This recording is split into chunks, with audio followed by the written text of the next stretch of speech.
Nous avons stoppé l'avancée des troupes russes autour de Pokrovsk. Nous avons stabilisé la situation et nous avons atteint nos objectifs dans la région de Kursk. Depuis maintenant 6 jours, les forces russes n'avancent plus. C'étaient les mots du commandant des forces armées ukrainiennes, Monsieur le général Alexandre Syrski. Hier, j'ai fait une émission là-dessus où j'ai dit qu'il est pris en flagrance de mensonge. En flagrance de mensonge parce que ce qu'il disait ne tenait pas la route. Mais puisque ça sonne bien dans les oreilles des médias occidentaux, ils ont relayé ces informations. Le dernier bilan quotidien de la défense russe, je vais vous livrer. La localité de Kalinovo a été libérée ce samedi-là, Kalinovo, par le puissant groupement du centre qui a conquis plus de 10 villages depuis le début de cette offensive autour de Pokrovsk. Pokrovsk n'est plus qu'à quelques microns.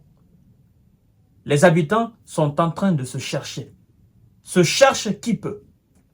Ceux qui ont des vélos, ceux qui ont des motos, ceux qui ont des voitures, ceux qui ont d'autres moyens de se déplacer, chacun se cherche.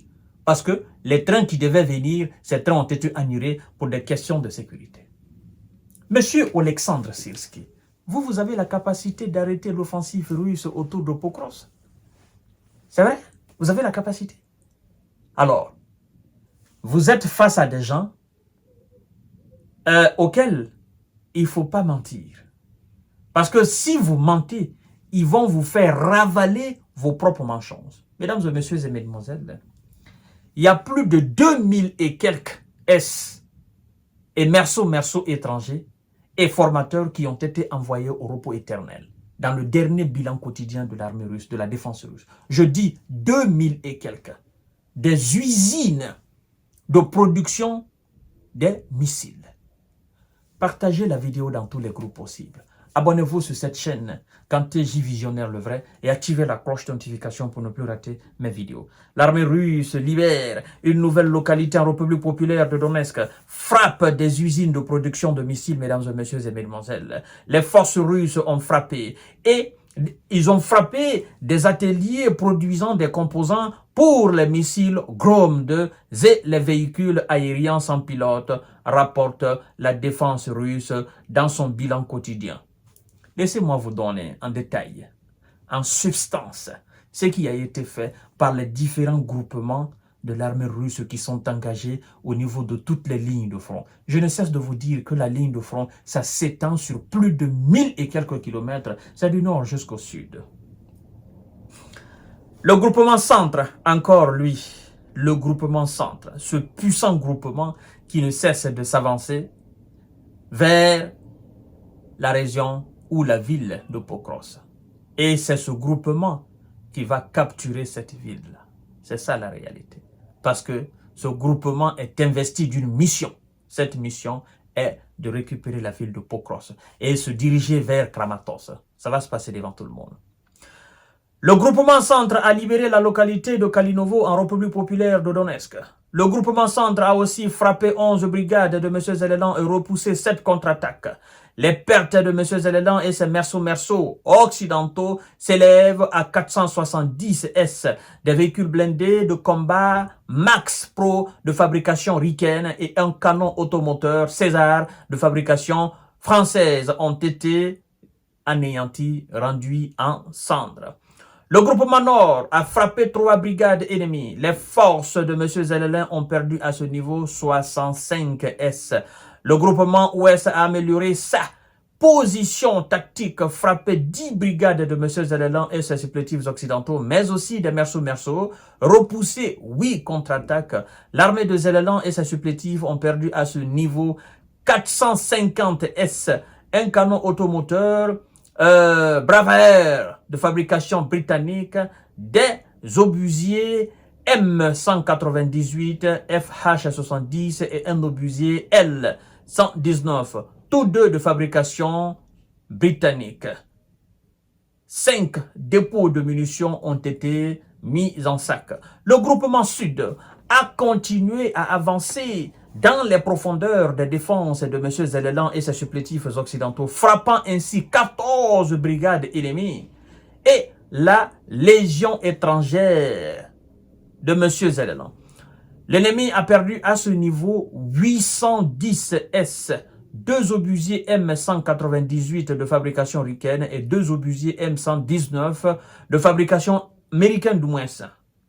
Un dépôt de munitions a été rendu en molécules. Le groupement S a occupé des positions plus avantageuses et frappé 3 brigades de M. Zellelan. L'ennemi a perdu à ce niveau 110 S, un obusier M777 de fabrication ricaine et un radar de contre-batterie AN TPQ-50 de fabrication ricaine, évidemment.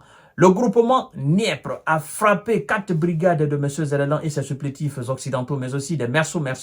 L'armée de Zellelan, nous apprendons, a perdu à ce niveau 60 S et un dépôt de munitions a été mis à sac, mesdames et messieurs. La défense aérienne, je vous ai dit la fois dernière, ça se passe sur la terre, ça se passe sous la terre, ça se passe dans la mer, ça se passe aussi dans l'espace. Alors, le ministère de la Défense russe nous informe que la défense aérienne russe a abattu 3 bombes guidées Hammer de fabrication française, 4 roquettes HIMARS de fabrication américaine et 30 véhicules aériens sans pilote. Ils avancent. Ils avancent. Encore, ils avancent. Ils neutralisent. Ils avancent. Le nombre pléthore, la puissance de feu, la qualité de la stratégie face aux hommes démunis, fatigués, jusqu'à la moelle épinière, qui n'ont plus le goût de la guerre, qui ne peuvent plus rester au front, parce qu'il y en a, qui ont fait plus de 2 ans, plus d'une année, plus de 6 mois, plus de 7 mois, plus d'une année 8 mois au front. Ils ont besoin d'aller se reposer. Alors, comment voulez-vous que des hommes épuisés comme ça... En fait, les troupes de Zellelan ont l'impression d'être prises en otage. Parce qu'ils ne peuvent pas quitter le front. Le seul moyen, pour eux, de se reposer, je vais vous dire, et c'est ce qui fait souvent, que les Russes, ils ont plus de soldats ukrainiens que les Ukrainiens n'en ont du côté russe. Vous savez, les troupes de M. Zellelan, pour se reposer, ils déposent les armes, ils se rendent à l'armée russe. Vous savez, quand ils se rendent, eux, ils les prennent, ils les mettent en prison. Ils les nourrissent. Ils les traitent bien. Il y a des infirmières qui s'occupent d'eux. Ils dorment. Ils se reposent très bien. Ils peuvent faire des fois des 4 mois, 5 mois, 6 mois. Ils sont là. Ils mangent très bien. Ils sont bien traités là. On les appelle des prisonniers de guerre. Et maintenant, après, on procède à des échanges. Mais ceux qui étaient déjà pris par l'armée russe, eux, ils n'ont plus envie de revenir. Ils ont envie de rester là-bas jusqu'à la fin des hostilités, jusqu'à ce qu'on les libère. Parce qu'ils savent que quand ils reviennent, on va les soigner et puis on va les ramener encore au niveau des fronts. Et eux, ils en ont marre. Parce qu'ils savent qu'aller là-bas, ce qui les attend, c'est la boucherie. Oui, ils seront envoyés au repos éternel.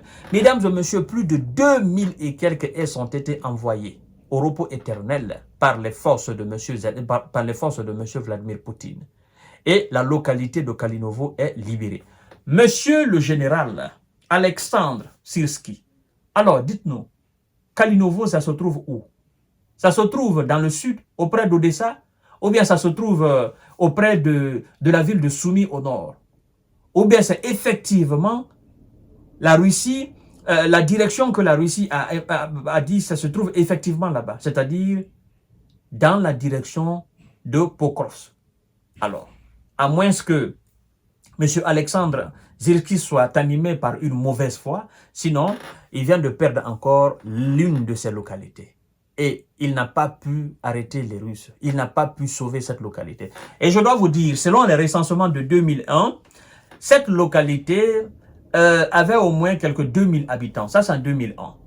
Maintenant, 2024, là, ça fait combien d'années? Ça fait quelque chose de 23 ans. Je suis bien dans mes calculs là. 2001, 2020, 2024, ça fait quelque chose de 23 ans, n'est-ce pas? Alors, la ville a augmenté en démographie.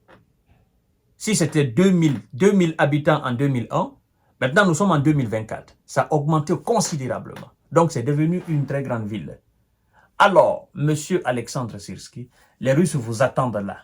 Parce que vous avez dit qu'ils n'avancent pas. Maintenant, vous allez ravaler vos propres crachats. Ils vous attendent.